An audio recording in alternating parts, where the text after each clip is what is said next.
From the bustling streets of Athens and the historic port of Hydra, to the beaches of Zakynthos and the villages of Kythera, our journey over the coming weeks spans many of the Ionian Islands. Some well known, others that few ever get to visit. But before heading off, you probably want to know a little bit about me. My story starts as a boy growing up in the inner suburbs of Sydney. Like a lot of Greeks early last century, my parents moved overseas to find a better life abroad. They arrived with very little and worked extremely hard to give my sisters and I a loving upbringing. They also made me believe that if I too worked hard enough, I could achieve anything. 54 years later, I've built a successful business, and that has enabled me to do things I once only dreamed of. One of those dreams was to step foot on all 227 inhabited Greek islands, and I'm going to take a big chunk out of that in this first series. We've been travelling for several weeks now, and as the journey nears its end, I can't help but look back at all the amazing things we've seen and done. Most recently, our travels have taken us from Kefalonia to Ithaca, where amongst other things, I explored its green, mountainous interior and met a few of the locals. From there, I then made my way to Levkada, where I learned about the famed lentil farms, wandered through ancient ruins, and also took in the spectacular white cliffs the island is named after. This episode sees me continuing where we left off, as I learn how the locals in Levkada make their wine, check out a remnant of the Cold War, and have a dream come true when I visit Skorpios Island, which was once owned by Aristot Onasi. From there, we up anchor and head to Paxos to show you a gem of the Ionian that most never visit. It also happens to be a favourite of my wife Helen. Right now, I'm just inland from the port town of Enetοί, on the east coast of Levkada. I've come here to meet Nico at his vineyard and get an education on how the folks here make their delicious wine. In Levkada, if you don't grow lentils, you grow grapes, or both. And Nico, who is a local winemaker, has been telling me about this wonderful grape, Βερτζάμι. Vερτζάμι, I keep getting it wrong. And it's grown right through the whole region here. It is a Venetian grape that was brought here in the 1600s. And it makes this beautiful, dry, red wine. I just had some for lunch, actually. We're going to go and find some.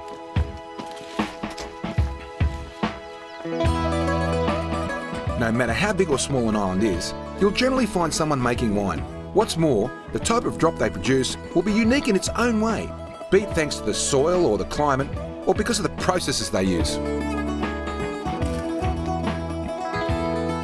They've actually picked these grapes this morning, but Nico tells me that they leave a few on the vines because later in the week they come and cut the vines so they can get new growth, and they leave a few grapes on there for the guys that are clipping the vines to have a bit of a snack.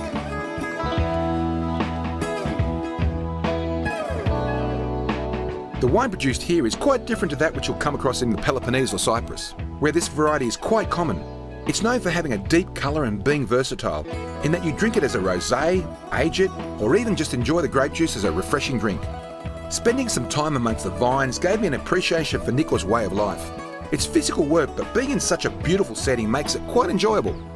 So we've collected our grapes, and because it's the 21st century, we don't tread on them anymore. We have this massive machine here. Well, it's not massive, but we've got this machine here, and we're going to put grapes through there, and they're going to come out this end, and wine's going to come out there. Τώρα τι κάνουμε πρώτα? Θα βάλουμε το φίλτρο. Okay, Nico. Well, this is the filter. We have a filter. Βάλ το filter, να δούμε. So a filter goes in there, which is actually grapevine.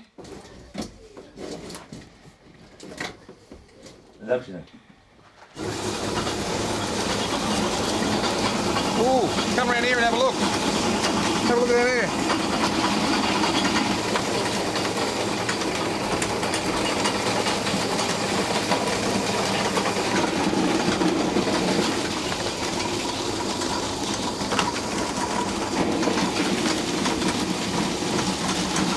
Oh, the aroma, you can smell that grape juice.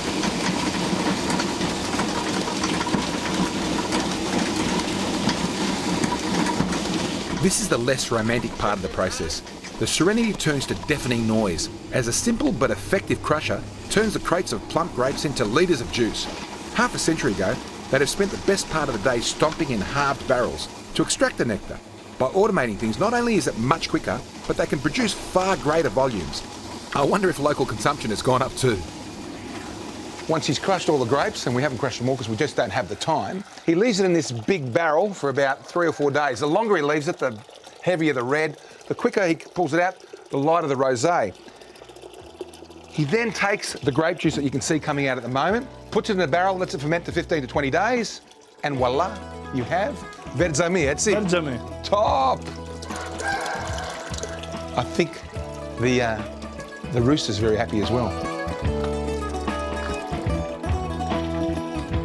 I've picked them, I've helped crush them, now I'm going to help drink them. It is truly a very nice wine from the Vερτζάμι grape. You should have a try. If you come across this wine in your travels, give it a go and thank me for letting you know about it. On the drive out of Nidri, we noticed something ominous on the mountaintop. So naturally we did a little investigating by talking to locals. What we discovered was something rather fascinating. As we got higher, the temperature dropped and an eerie sense of abandonment came over us. Entering through the now empty guard post, the scene was like something out of a James Bond movie and I couldn't wait to explore it. I'm here on the second highest spot of the island. The highest spot is reserved for a church just up there. The locals tell me that this is a radar station from the 60s. I think it's a high-level listening post, a relic of the Cold War. You know, I'm so used to seeing monuments from ancient history and all the wars that have happened since. This is a monument from the 20th century of a war that never happened. Since visiting this site, I've done a lot more research and discovered that these were in fact listening stations that pointed towards Eastern European communist countries and North Africa. They're a relic of the Cold War, when the US and Western European NATO alliance were in conflict with the Soviet-led communist nations. It was an intense and at times scary period where the superpowers were in an arms race, building up their nuclear arsenal. The Earth was on the brink of war, potentially greater than the world wars that had previously consumed the planet. Apart from increasing their weaponry, they also ramped up their intelligence gathering, using outposts like this to listen in on radio traffic from thousands of kilometres away. It really was a time of great tension that gripped the world. You know, we've come out of the room where all the action happened, but it all got fed into this room. You see all these plinths here and all those ducts. There's ducts everywhere because they need to cool this room down. I'd say there was massive computers sitting on those plinths, you know, with those turning things, you know, with tape around them. What amazes me is that the combined capability of that room computing would have been 100 times less than this. Unbelievable stuff. It freaks me out. This is like 60 years, 50, 60 years later, and they've taken all that and it's in less than 1/10 of the microchip that's in this. These 15,000 litre diesel tanks would have served the giant backup generators in case of power failure. In its day, this top secret complex was state of the art and could run autonomously from the outside world. It would have taken a huge amount of people and infrastructure to keep this facility running around the clock, 365 days a year. Clearly no expense was spared and little care was given when it all came to an end. All that money, all that energy, all that technology, all that work. And what is it now? A playground for teenagers.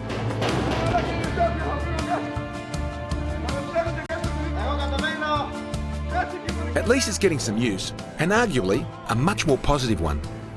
So the high security area was up here, and down there was the low security area where there was administration buildings and probably living quarters. What's great is that the Greeks are still using the area for their beehives, so that's not being wasted at least.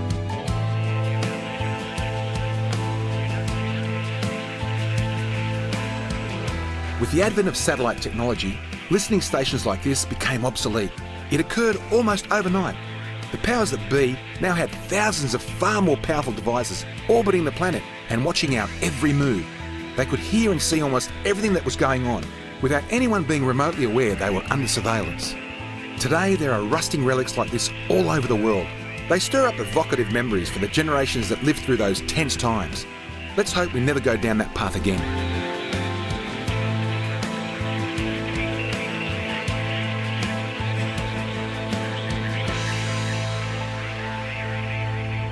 12 months of planning to bring this odyssey to you. But nothing tested our team as much as what we're about to see today. Just a mile away is an island that hasn't been filmed in decades. The richest man in the world bought it. He married the most photographed woman, and it's currently owned by a Russian businessman. Really looking forward to going to it. Let's go, Captain.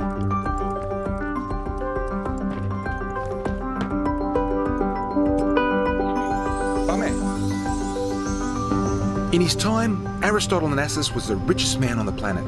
He started from nothing and built up an empire, amassing the world's largest privately owned shipping fleet. But the jewel in the crown of his empire was the island of Σκορπιός. He married Jackie Kennedy there, entertained royalty and presidents on its shores. And now, he and his family are buried on the island. It's a private sanctuary that very few people have ever stepped foot on. In fact, it hasn't been filmed since his wedding in 1968.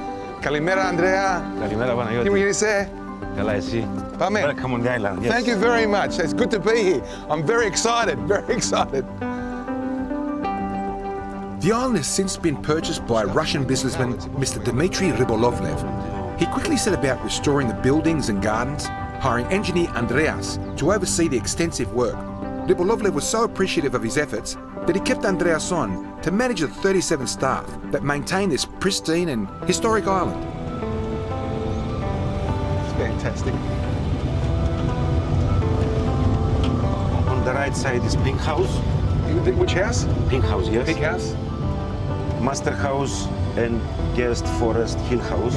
Right. I will tell you more detail later. There would be few people alive who know more about Σκορπιός than Andreas.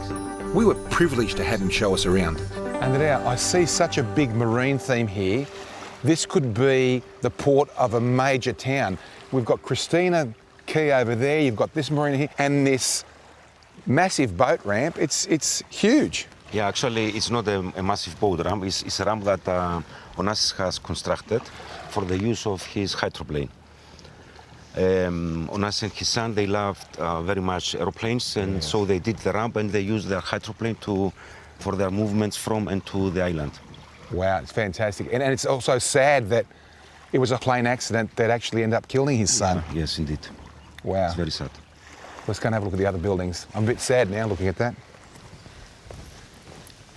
So anyway, this is there was a lot to see, and because coming here was a long-held dream of mine, I had to see it all. I'm happy to live here. many years old. I'm happy to live here. Next to the boat ramp is the sailor's house. It was originally an olive mill, but Ωνάσης converted it into a cottage. However, like all the buildings on the island, it fell into disrepair after his death in 1975. The new owner just renovated the building internally. We kept the external character as it was.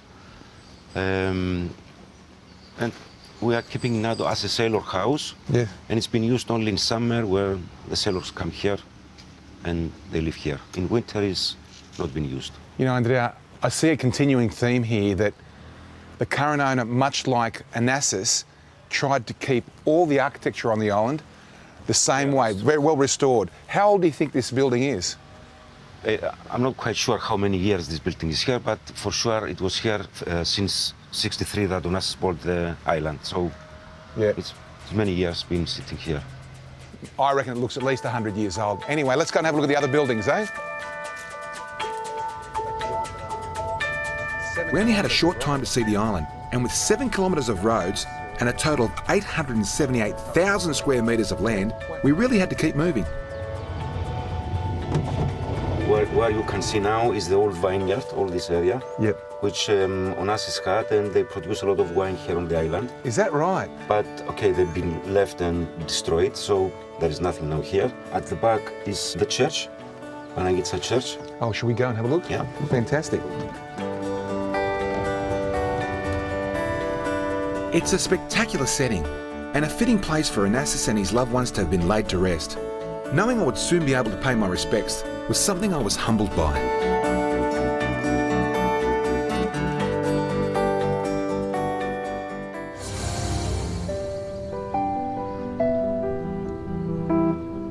Like Aristotle before him, Rybolovlev has been very sympathetic to what his predecessor had created, continuing to build a completely self-sustainable island. Yes. what are these over here? This area, it has been used from Onassis at Yes. that time to produce his own fruits like apples, pears, vegetables, watermelons, and he was using this to feed the boat and the stuff on the island. This is so nostalgic, you know. This is so nostalgic.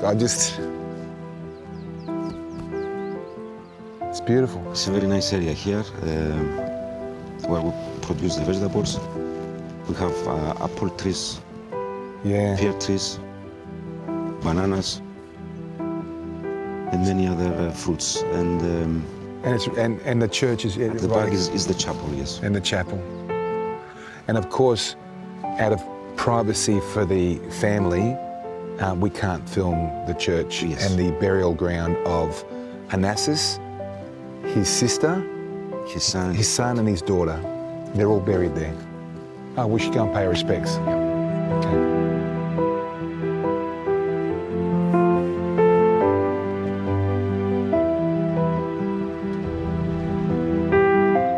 We were incredibly fortunate to be one of the very few to be able to see the chapel.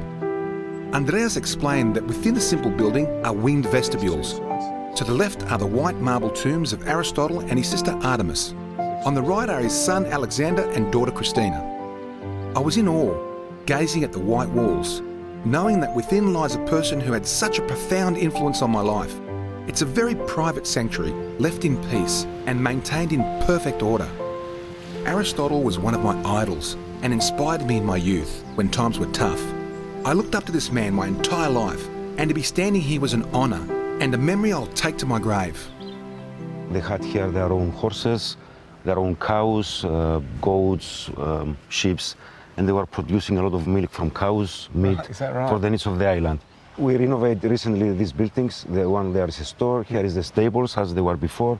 The other one is the building for the personnel, for changing rooms, Right. etc. And we are proceeding slowly with the renovation of the whole farm, Wow. where we will start producing ourselves. Producing what? We will have our own animals, goats, sheep, chicken. Wow. So you're going to be Yeah. fully self-sustainable. Yeah, you may say so. What is this thing here? This is a treadmill for horses. A treadmill for horses? Yeah. Oh, this is for our Katarina, isn't it? The daughter. It is, yes. Yeah, she's a good show jumper from what I understand. I think so, yes. Wow, this is fantastic. Ekaterina is a show jumping champion. For her 25th birthday, she held an event here and instructed her guests not to bring any presents. Instead, she asked them to make a donation to a number of children's charities in Levkada. She has even established a foundation for the welfare of children, particularly those with disabilities. Continuing further around the island, we next came to a famous location, or should I say infamous. This beach is where Jackie Onassis was photographed nude sunbaking. Is that right? She was caught naked here.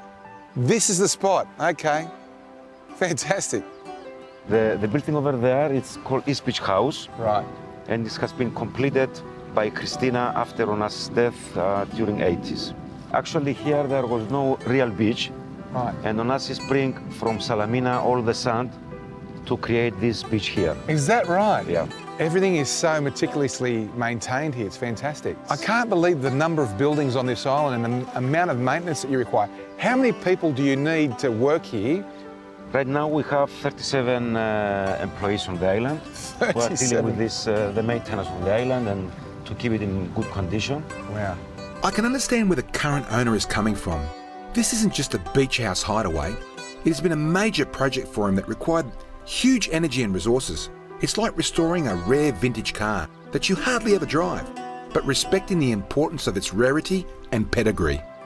Master house used to be Christina's house, and since she left it and the new owner of Skopje's Island came here, we keep refurbishing this building, externally and internally, without changing anything of the character of the house, either internal or external.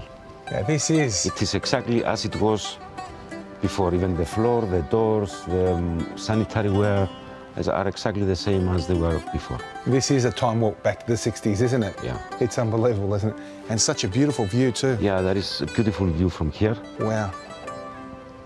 You can even see East Beach House from... The beach house from here? yeah. Ah, you can too.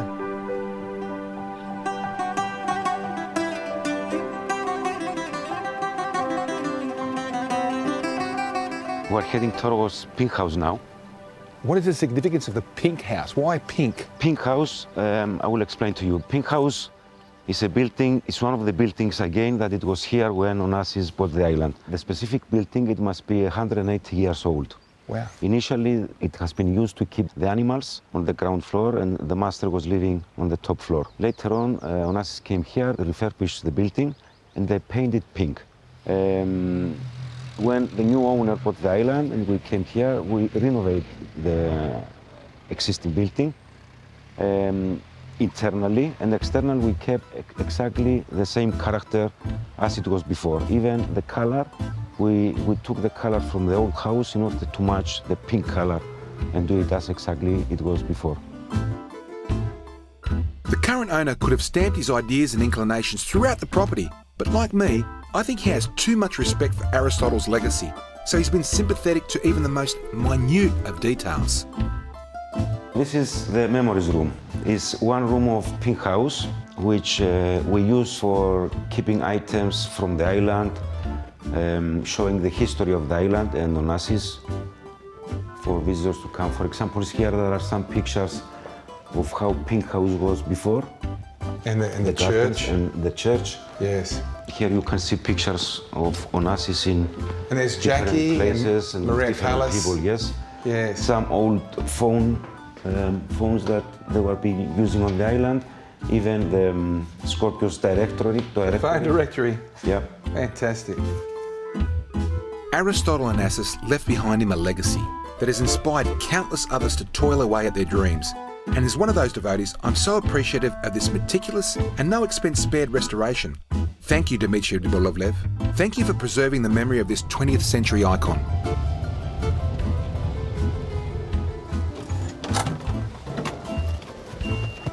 Ah, what a day.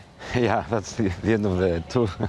Thank you very, very much. I really appreciate you taking us through. I want you to say thank you to your boss, Dmitry, who's given us the opportunity, the very, very rare opportunity to walk through such a beautiful island and to take the time to explain to us the history and the legacy of Onassis.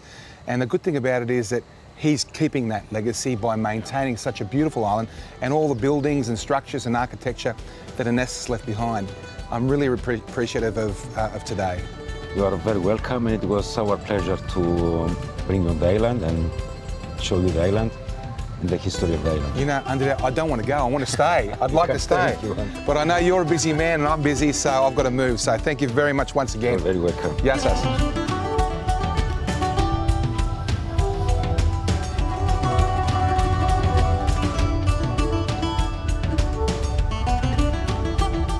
You know, it was a long day, but it was a great day. One of the highlights of my trip. One of the highlights of my life. I'm sad, but I'm also really excited. Excited because I could share it with you. Probably the first time the general public has ever seen what we've got to see today. But I'm really sad because it's probably the last time we'll ever get to come here.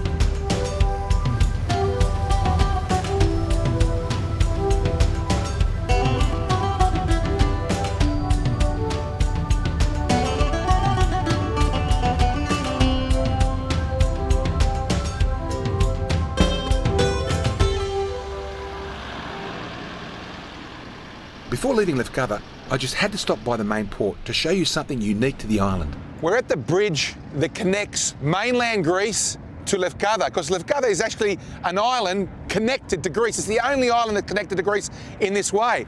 And the bridge is actually called Santa Mavra, which is what Levkada was called back when the Venetians ruled. It's wonderful to watch. And there's this massive line of boats waiting to get in, and when the boats come through, there'll be this massive line of cars to get through when they've already gone through. This happens once an hour. It's like a modern-day drawbridge that keeps the island in contact with civilization. Well, not quite to that extent, but it does mean that access to the place is far easier, which in turn brings the tourists. With them comes money, industry and jobs. Without it, Levkada wouldn't be nearly as prosperous. Amazing. Boats line up both ways to get in and out. Some boats coming in, some boats being kicked out like that ugly thing that we just saw go by. Man, I don't think they'll let him back in. My week on the island was over, but I would be happy to spend a few more days exploring the area. There was a lot that we did that we left out of the episode, so don't go thinking that what you've seen is all that's on offer. While the highlight for me was the personal experience of stepping foot on Σκορπιός, the coastline, lentil fields and mystery of the listening station are all special memories I'll take away with me. Thankfully, for most of you out there, you don't need a boat to come here. It's actually one of the easiest of the Greek islands to access. You can step off the plane in Athens, hop in a hire car, and a few short hours later, you'll be in paradise.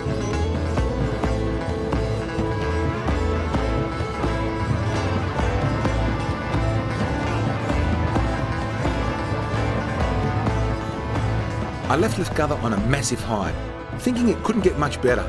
However, my next port of call is one of my wife's favourite destinations. It might be a tiny place, but if heaven likes somewhere, there's no way we could just cruise on by. So waving goodbye to the white cliffs of Levkάδα, we set course for Paxos, and with that came a happy wife. Just an hour and a half south of Corfu is this beautiful island of Paxos. It's got some magnificent walks, the coastline is awesome, there's some wonderful caves, and for an island that's only 10 kilometres long by 3 kilometres wide, it's got 250,000 olive trees. The olive oil is probably my favourite in all of the Ionian. Let's go and try it. The heart of Paxos is the port of Gaios, which is also the main commercial hub. It's pretty much car-free, and apart from gorgeous views, there's also great shopping and dining to be enjoyed. The best thing about it is the laid-back mood. Thanks to being a little tricky to access, it's not a bustling tourist hotspot. The result is a place relatively free of outside influences, where you have to more or less entertain yourself by exploring the alleyways and beaches, or you can just chill out at a tavern or a cafe. Mind you, the food here is awesome, which isn't the best thing for the waistline. How many dogs like Pongo ride the motorbike? 3, 4 maybe. Yeah? So he's special, eh? You love Pongo, eh? Sort of, yeah. How long have you had Pongo? For 9 years now. And he's good on the bike. Absolutely. Can you show me? It's of course, it's Okay. his routine, yes. We Hey, go home every you're day going for like a this. little nanny now? Yeah. With Pongo? Yeah, yeah. Okay, yes, yes, Pongo. He's going home for his siesta. For siesta? Yeah. Yeah? sir. Yeah, Thank you.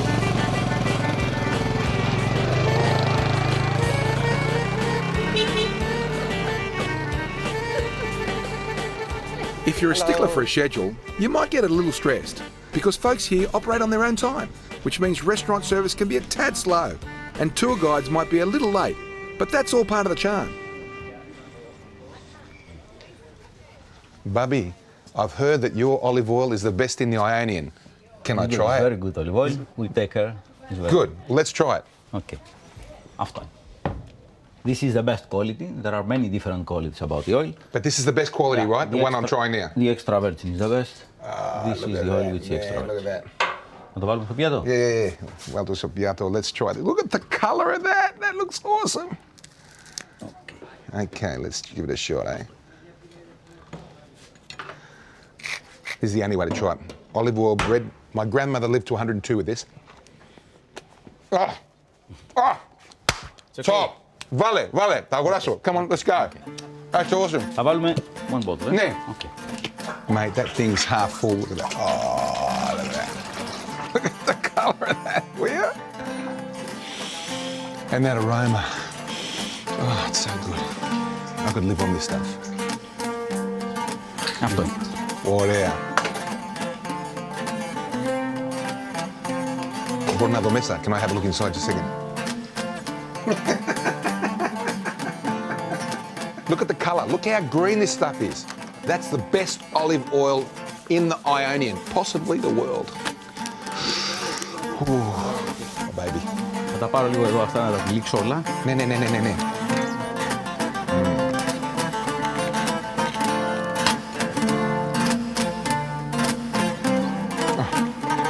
That's so good.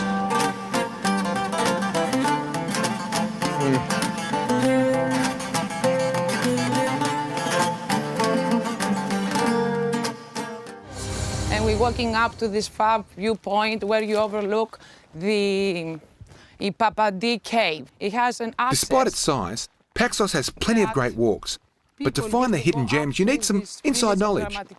Thankfully, local guide Levkάδα had some time to show me around her special piece of the world. Wow, the view looks completely different from up here. Levkάδα, don't go too close. Don't worry. You know I have a problem with heights, right? Yeah. Now, is that Corfu over there? Yeah, you can see Corfu there, and when the weather is more clear, because now it's misty, it seems so close. And Italy is all the way out there. That way. That way, that way, that Yeah. way. Wow. You know what? I'm a bit shaky. Let's keep going. Okay. One of the most popular walks on the island takes you to the white cliffs overlooking the Papa Nicholas Cave. It's a great hike, and Levkada says is an ideal way to learn a little more about how the Paxia people lived in the days before modern luxuries.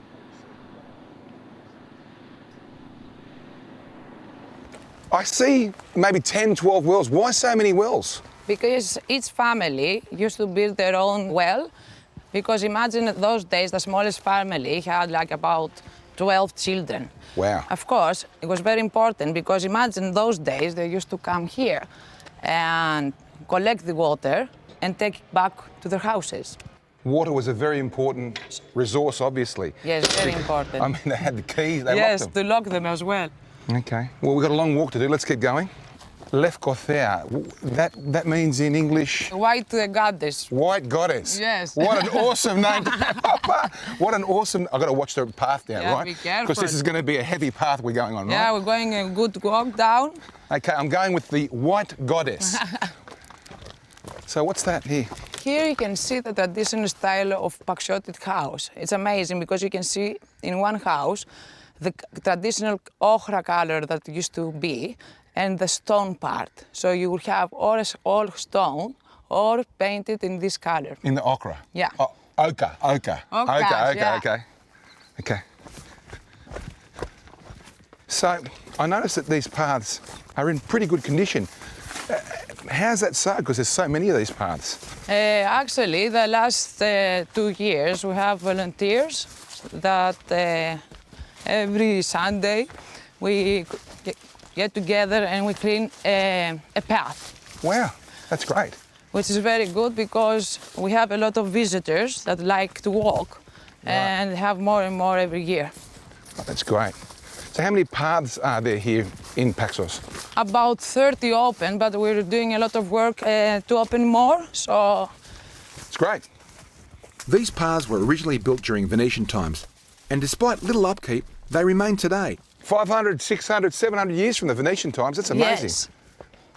A couple of them are falling, but they've got to fall, you know? Yeah, then they we can't have- last forever, can they? 500, 600 years, my buildings won't last that long. It never ceases to amaze me how many olive trees you find on these islands. They're everywhere, but they're put to good use making that amazing olive oil I tried earlier. Another one of these houses, eh? Yes. Abandoned. Another abandoned house. It seems like this whole area, this village is full of abandoned houses. Yes, but imagine that Paxos used to have 10,000 people. Now? Now, only about 2,000 and a half. So where did all these people go? Well, about the 60s, they left Paxos, went to Australia, States. They went there because the money from the olive oil was not enough. So some of them started new jobs, sending the money that they made back to Paxos. So that they could rejuvenate Paxos. I see villas being built up the road. These are these expats or the diaspora that are bringing money that they've earned overseas back to rejuvenate Paxos. Exactly. And this is how Paxos become to be a touristic place, because they build the new villas, new houses, hotels, and then the last 10 years it become more and more It's going up. Fantastic. popular. Fantastic.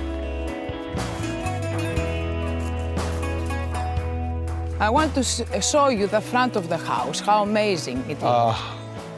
You know, Levkada, this looks like some sort of luxurious villa that it was at the time, because you can see the front gate. Look at these columns here and the front fence. They spent a lot of time, and there's a balcony. There's a second floor. There's no second floors on any of these other buildings. I can just imagine what it was like living here. And he's got the view as well, the wonderful view. View of Laka. Yeah, wow. I've heard this same story told time and time again in my travels through Greece. The small inland towns suffered greatly thanks to the Industrial Revolution and a shifting economy that relied on tourism and shipping. It led to many of them being abandoned, but a few are hanging on, like this little settlement that surrounds the church of Hippopandi.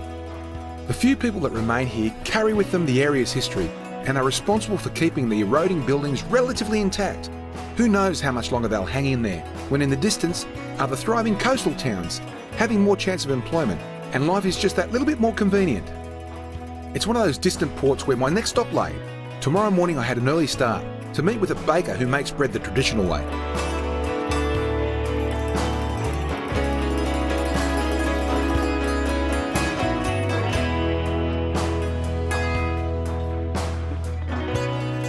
The traditional means by which things are done are slowly disappearing.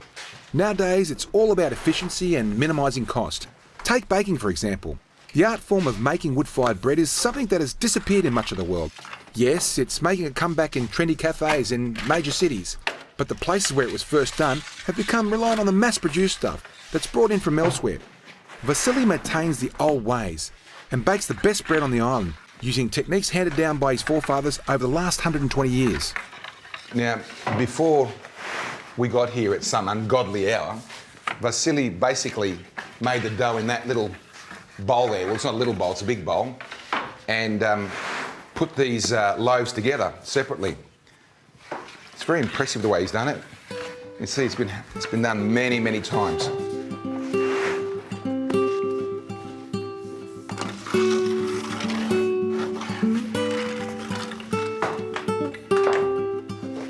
Vasily produces between 300 and 500 loaves a day, all done by hand, using a process that's changed little in over a century. It's quite therapeutic to watch him methodically going about his work. Θα έρθεις στην Αυστραλία? Ναι. Μακάρι να μπορούσα. Σε περιμένω, έτσι. Να σε καλά, σε ευχαριστώ. Εσύ πότε παίρνεις τις διακοπές? Δεν πάω, σπανίως. Γιατί δουλεύω. Vasily doesn't take holidays. Ποτέ. Ποτέ. Δεν μπορείς να αφήσεις το Λευτέρι εδώ, να πάρει αυτός 4 εβδομάδες και μετά να πάρεις εσύ 4 εβδομάδες. Δεν γίνεται αυτό. Δεν ξέρει. Δεν του κόβει, δεν έχει... He's so passionate about the business and keeping the villages with bread and the restaurants with bread that he just doesn't take any holidays. 12 o'clock to 3 o'clock, 12 midnight to 3 o'clock in the afternoon. That's a major hours. Και τώρα ξύλο που βάνεις εκεί κάτω είναι απελιά, έτσι. Ναι, ναι. So what's fantastic about this is the reason he runs with a wood-fired oven is not just because it's traditional, but they're using the olive tree cut-offs from the island because there's 250,000 olive trees on the island and they're always cutting them down after they pick the olives. There's all that timber coming off the trees and they're using it in the ovens. Αυτό είναι το γεμπελάτι που θέλει μαλακό ψωμί τελείως. So what Vasily's saying is some of his clients, because he doesn't only sell bread to the village, but he sells it to restaurants. Some of the restaurants want well-done bread, well-cooked, dark bread. And that's the bread that goes in first and comes out last. The other standard loaves are up the front here. They go in last, come out first. So there's a variation of cooking across this whole oven. I personally like bread that's not that well cooked and it's spongy and soft in the middle and almost moist, and that's the loaves at the front. They're the ones that come out first and one may disappear. This daily routine is one of those behind-the-scenes processes that impacts our lives, yet most of us take it for granted. Having seen the hard work and dedication of Vasily, I now have so much more appreciation for the artisans that make the delicious bread I love to eat. So next time you're sitting by the water, enjoying your bread and olive oil, think of the labour of love that went into making it. If you're anything like me, knowing where it came from makes it taste even better.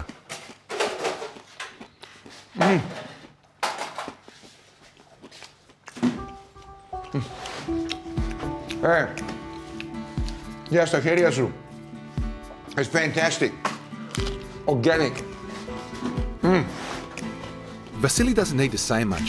He lets his bread do all the talking. I, for one, am thankful for people like him. He's passionate, hard-working, and understanding of the importance of his craft.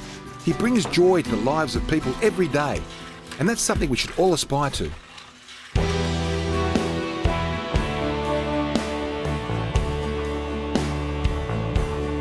From the smoky and dark bakery to the bright and colourful coast of Paxos, the environments couldn't be more contrasting.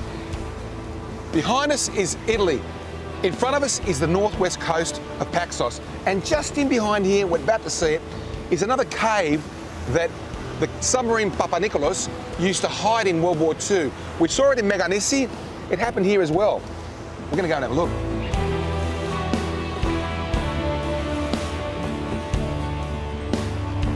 Wow, look at that. Mate, that looks like it's going to fall on us any second. I know. Hey? We should be careful. We should be careful. You wonder how they fit a submarine in here. It's only 5 meters deep. Well, they were little submarines back then. They're not those big ones that they have today. Now. Should we head out? Yeah, right. Let's do it, buddy.